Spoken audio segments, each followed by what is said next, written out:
what I was reminding him on Fight Week, because now it had been a few weeks since we'd seen each other, and I wanted to remind him when he got in my face with all his bullshit that he's been told, because he spews so much bullshit that he starts to believe his own bullshit. So I wanted to give him a reality check when we were face-to-face. The reality check I need to give him is the reality check nobody else in his own training camp gives him. The reality check that he has no balls, he has no guts when it comes down to push comes to shove, and everybody's just praising him. So it has been about three and a half weeks since somebody actually gave him the reality check that I was giving him. So I felt like Fight Week, it was important because he's feeling himself and he gets in my face, to give him this reminder and that the reality is actually this, buddy. No matter how much praise everybody's giving you, your reality that I know and you know, more importantly, you know and I know and you know that I know it, is that you have no balls. And I've seen it with my own eyes. And you know that I've seen it with my own eyes. So when they broke us up, that time, you know, and I'm yelling back at him and whatnot, they broke us up, the top grade me, everybody knows the story. There's one camera that follows Conor, and he's being pushed out. You notice how he gets into a fight with a fan right as soon as he's being pushed out? Because he got so aggravated with me telling him he has no balls, because there's a subtle insecurity about him.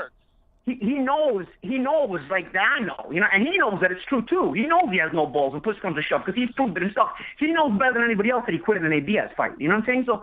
So at that point he hadn't quit in the Mayweather fight yet. You know, so it got under his skin that to the point where he was starting to attack a fan when they were trying to push him away. He lost his mind. Again, the truth hurts. And not enough people give him the truth in his training camp. It's a lot of cheerleading, it's a lot of pom-poms. But on fight night, you know what? He started pretty good. But he also started pretty good because it was a non-thinking Floyd Mayweather. I mean, Seth, Pete, you got to tell me this. Have you ever seen Mayweather go through an entire fight, not make a single adjustment? Just one track mind. I've never watched it in my life. No feints, no change of look. No change of look. He knew exactly what he was going to do and when he was going to do it, period. No cutting off the ring, nothing. I even talked to Floyd after the fight. I said, Floyd, let me ask you something, bro. Why weren't you cutting off the ring? He said, I wanted him to last. I wanted him to take as much punishment. I wanted him to take as much punishment as he could take, because I knew he couldn't take it. I knew. That's why on Fight Week he said what he said on the press conference. He said, you can give it, but can you take it? Can you take it? Right. Floyd said, if I cut off the ring, he's going to get stopped sooner. You know what I'm saying? Right. I don't want to stop him sooner. I want him to take as much as he can. Didn't he bet that round too, though? Didn't he bet the round? Didn't he bet the round too? No, I think no, he didn't bet the round. No, he actually got turned down. He tried to bet the stoppage. He tried to bet the overall stoppage, and the casino turned him down because he was one of the promoters on the show. So they said it was not allowed, which he was pissed off. He tried to bet $400,000 on himself to win by stoppage. The thing about it is this. Floyd said, I knew he wasn't going to be able to take it, but I wanted him to take as much as he could to see how far he could go. Because you can give it, but can you take it? He goes, if I cut off the ring, I'm going to stop him too soon. I don't want to stop him too soon. I want to see if he can take it. So all this false bravado by the MMA fans about, oh, Conor did good early on. Floyd allowed you to do this good, bro. Floyd allowed you. Because if Floyd starts cutting the ring off from round 1, 2, already in round 2, Conor's going to start getting so uncomfortable, he's not going to have as much success as he's having. You know? Conor's having success in the first couple of rounds because Floyd is not cutting off the ring. Because believe me, I saw it with my own eyes. You start cutting off the ring against Conor, and I did in training camp and sparring, he already starts to give you those uncomfortable looks. That uncomfortable feeling. We got to make them a checklist. You know, I remember like each fight we would sit in the hotel room and go over everything. You know, you need your outfit, your shoes, gauze, tape, 2 mouthpieces, the cup. Yeah. And Conor needs to bring his balls as well. Yeah, well, that's what I was talking about with you, Pete. You know, I said, you know, that's what I was basically trying to make sure, you know, because you pack everything. You pack your cup, you made the checklist, you pack your mouthpiece, especially. The Gucci. You have a backup mouthpiece, so they want you to have a backup mouthpiece in case. You got his Gucci. With Conor, you know, the most important things in our training camps were often other things. With Conor, the most important thing that the number one on the checklist should always be his balls, because he always seems to forget them when they're going to get. You're gonna need those. Yeah, you're gonna need those.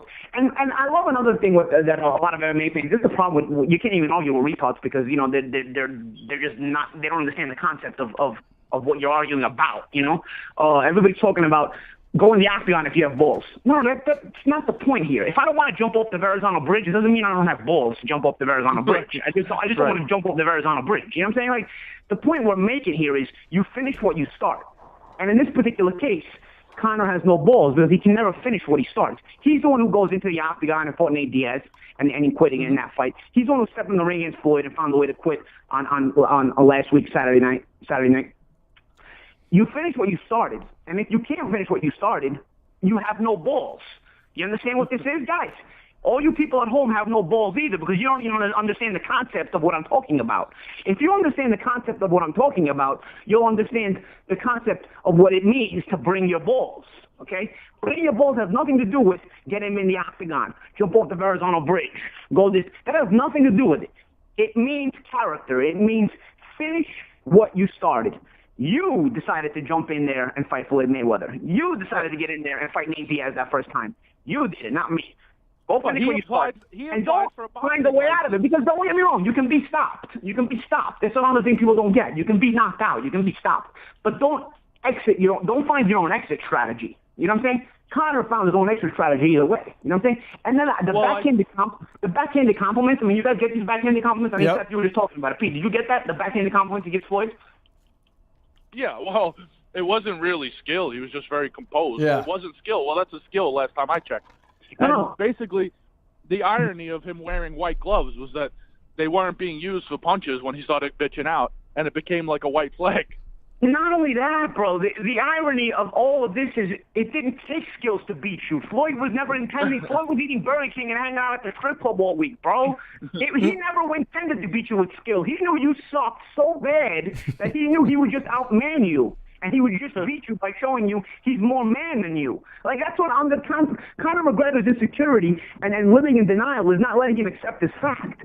Floyd Mayweather never intended to beat you with skills, buddy. He barely fought in camp. He barely did pad work in camp. He barely did anything, okay? He worked out the generic way, hung out at the strip club every night, ate what he wanted, showed up on fight night, and just said, you know what? I'm going to beat this guy showing him I'm more man than him. And that's what he did. Skills never came into play. You never even saw Floyd Mayweather's skills, buddy. That's what I want to tell him. Like, bro, you think you actually saw Floyd Mayweather? He never intended to beat you with skills. He intended to beat you by showing you how little of a man you are. Wow. And he did. He actually did that. And that's what the fans don't get either. These in denial MMA groupies also don't get that shit. It's amazing, like what your own mind will make you believe when you're in denial. Just like their own mind will make them believe. You saw how soft this guy punches. You saw it yourself. But their own mind will make them believe he scored a knockdown in camp. They don't they can't believe if Conor McGregor said he flew last night. He flew from Ireland back to New York.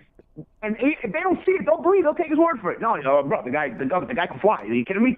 The guy can fly. Well, he has long arms. He's mystic. They're so weird, bro. I feel like, bro. I mean, I know Pete, you didn't watch. I don't know how much wrestling you watched when you were a kid. I know Seth probably did.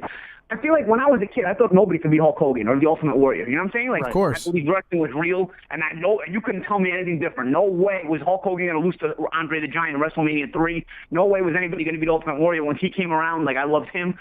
Like, but I was 7, 8 years old, bro. Like, these people are full-blown adults discussing Conor McGregor like a little child discusses their favorite wrestler. It's mind-boggling, the amount of stupidity we have as full-blown adults in this generation. This generation is a generation of morons to the 100th degree. It's incredible. Like, get a dose of reality. Me and Peter loved the Toro Gotti, but we knew he was going to get destroyed when he fought Floyd Mayweather. And we loved the Toro Gotti, and we still loved him after he lost to Floyd Mayweather. We just knew it wasn't the fight for him. That's it. Wasn't a fight for a lot of guys. He made a good check. You can still love Conor McGregor. Huh? Yeah. But you can still love Conor McGregor. But Absolutely. Doesn't mean you don't love him just because you say, you know what, you got an ass kick last week. You got an ass kick last week. God bless. Love him more again. Love him. Be a fan of his anyway. Nobody's telling you not to be. Paul, are you gonna fight or what? Admit what happened. Admit what happened, at least. He got his manhood taken last week. And he still there's a lot of things they need to admit. Never will. Like, there's never been a 154-pound fighter that wore 8-ounce gloves. So for everyone to say that Floyd makes the rules and this and that, he got his way. He was the one bragging about he was 170. I mean, if you look at Floyd, he was 149 at the weigh-in. What did he gain? A half a pound? I mean, what was he, 151? This guy is funny. I love how everybody forgot that 8-ounce argument, right, Pete? Everybody forgot that 8-ounce argument. God. He showed up to the ring 20 pounds bigger than Floyd, wearing 8-ounce gloves, supposedly this killer puncher.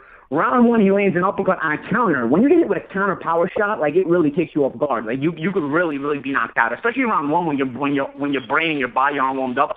I mean, he hit Floyd with a counter uppercut. God bless, he timed it perfectly. You know, good for him. and Floyd almost laughed it off. That's it. That was all the power that everybody had been talking about. That's it. That was it. No, and I said, wow, that's about it, huh? That's it. I mean, that's about it. That's about all you got. There. And you're never even going to land that shot again. That's it. Mm-hmm. You landed it. You actually had your chance. You actually landed the big one that you thought was going to land. Oh, that big one chance. Oh, cause if you land that big one, there it was. There it was, and there it went. And there it went. No, he was taking lint off Floyd's chin. Yeah, I mean, Floyd had some little unbelievable. And then he was feeling himself. What about when he put his hands behind his back? When he's feeling himself. Yeah. But you know you got a half hour left in this fight, right? What are you doing, round 2? You know, this is going to get really bad for you. Like, you know you're in round 2. You got about 30 minutes to fight still, you know? Paulie, when you guys... my man got a little bit ahead of himself. You're a long way from home, Dorothy. Paulie, my man thought he won the marathon after he finished 2 miles. There's 24 miles to go, cuz. You know what I mean? He was feeling himself. He finished the first couple miles, and he thought he was on his way home already. Yeah, he thought he was cruising on his bike in Vegas. Yeah. Lance Armstrong.